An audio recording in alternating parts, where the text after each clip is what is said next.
we have to ask ourselves first of all: is that country really existing? Because if it's existing, well, it will grab that opportunity. But if it's not existing as such, so we've been wasting our energy and time. That's what I can say. Are you trying to say that Nigeria has not been existing? Not only Nigeria, all African countries don't exist. Why do you say so? African countries, Mr. Okocha, they're just the dream of the neocolonists. They've been fabricated, they've been made up and called as such as a country, but they don't exist, provided that the people who are originally from that so-called country are not common ideologically, politically, socially.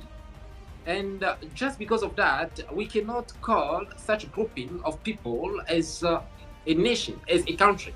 And for that matter, the country does not exist. And I can even go further. For the pastors who pray for a country, when they give their lines of prayers, like pray for this country here, pray for this, and just count how many pastors we have in our countries. Yet, their prayers about such a country is not being granted by God. If I can stand on the side of God, I'll be asking myself, is God really seeing that country named in the prayer as a country such? Or it's like we are praying for a lion, but we are telling God that it is not a lion, but it's an elephant. Then God will be looking for the elephant on the ground. He sees nothing but a lion. We'll be talking about a country. We want our country to be free. We call that country Nigeria, but when you look around, there is no Nigeria as a country existing, except the dream of the neocolonists. And how do you expect the universe to locate us? How do you expect the universe to see where we are? And in order to grant our wishes, according to that nation we are calling as Nigeria, because it does not exist. It's like we are swimming within a field that is non-existent, and we expect to come up with existing results. That does not make sense in this context of African countries. We don't exist as countries as such. We don't. We've been lied to. You never cease to amaze me, Mr. Clavis. You mean we've never existed as a nation? We never existed. You can just see the way the West is always treating us, like trash, because we don't exist as countries. When our president goes to the UN, when they have all these United Nations summits happening over there, they don't value them as president of a certain country. Because if we take it literally, that country does not exist. Why should they value as the president of the country? It is for that matter, a Western president can summon an African president. Oh my, I don't even call them president aside, because what gives that power? What gives that president that power to summon his counterpart whatsoever, who's also a president like him? What gives him power? Unless there's one who's a president of a certain country in the West, and the other is a fake or a so-called president in a non-existent country in Africa. That is real right there. So we are not existing as countries. We are just existing as the neocolonists dream, the farms whereby they can do whatsoever they want, and they falsely call us as country as such, but we are not. In our previous live broadcast, I told you about the threats. That if you are fighting for you to go back to your root, like to have your independent country, regardless that we have it in the United Nations Charter, that it is your fundamental human right for self-determination, maybe to have your own country and take your people and form your own nation. But if you do that in so many African countries, including Nigeria, they will charge you for treason. Going on referendum, as I said, with the hope that we have the support of the United Nations Charter whatsoever, that is a lie that we are telling ourselves, because we will never succeed in that way.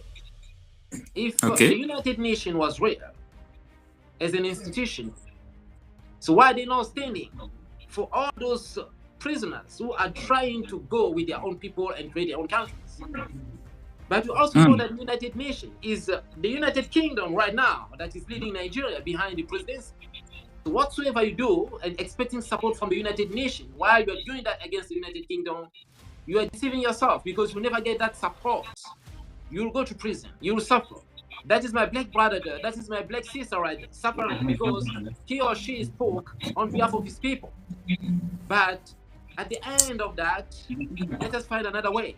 It's not Okay. easy through referendum to go this way because we are going against a dream, of which the dream is Nigeria, of which we've been falsely identified as Nigerians, yet we are carrying a false identity because Nigeria is just a dream that has been dreamed by the dreamer to carry up his own mandate of looting our resources. It's so simple right there. Well, Mr. Okocha, as Nigeria, I have to put it this way. As Nigeria, first of all, is the dream of the neo-colonists. When trying to go on secession, a certain region trying to secede from the government, it is a golden opportunity for that region, but not for Nigeria. I want it to be clear. It is a golden opportunity for the Igbos, for the Yorubas, whatever they are doing, but not for Nigeria. Because Nigeria is a dream of the neo-colonists.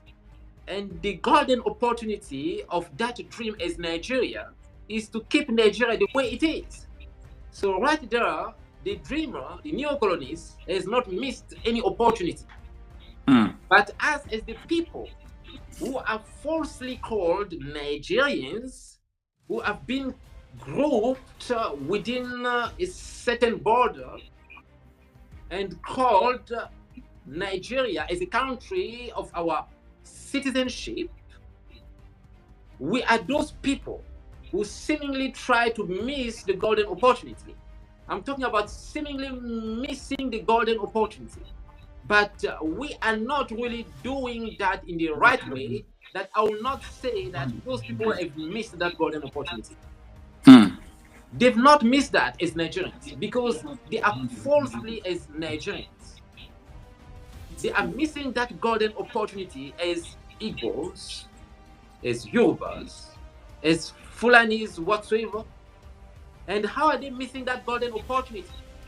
Because they are standing, fighting for the values that are not proper to them. They are fighting for democracy. They are fighting for the republic. They are fighting for whatsoever. That even when the Igbos want to go on secession, there will be this minority tribe trying to come against whatsoever. And that is making the Igbos missing the golden opportunity, but not Nigeria as such missing a golden opportunity. Because Nigeria is just a dream, and that dream was gotten in the way that Nigeria should be the way it is. Insecurity, hunger, impoverishment, unemployment. That is a dream as Nigeria. But when you see the people living in that enclosed as a country, they don't dream that way. And they don't even speak as Nigerians. Look at them. They speak as Igbos. They speak as Yorubas. So their golden opportunity is still on their way, but they just have to fight for it in the right way. All right. You just said a word there, that they just have to fight for it in the right way. Because that is where I'm going to. Because people that have been fighting for this have been in prison and so on and so forth. How do you think that we could fight hard and achieve what we really want? In some of the comments in our previous videos, I was reading one of them saying that this is too late. He was referring to regionalism. It's too late. All we want is Biafra or nothing else. You see that? That is the wrong way of fighting this matter, of fighting this battle, because I believe that we have to go deep in our thinking. When you say Biafra or nothing else, but you must look at the context. How are you going to take Biafra out of that context and succeed in that process? Without regionalism. That's it. How are you going to do that? Because the moment you try to take Biafra out, the person who dreamed about Nigeria the way it is will not let you do that, because it will be something that they'll be missing right now. Then here will come the minority tribe to bring about whatsoever the trouble to make you fail. And when I'm talking about the minority tribe, I'm referring to the country system. And when I'm referring to the country system, I'm talking about the presidency. So the president himself will stand against you people, not to succeed taking out Biafra and name it as a country on its own. So you cannot just come and claim that Biafra or nothing. You have to think on how to do that.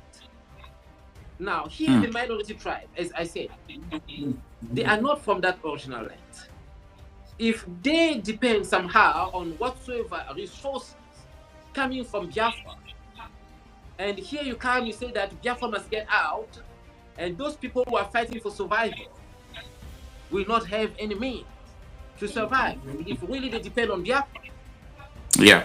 So in order for you to make it with peace, you have to sit with the people who are being used as instruments of instability.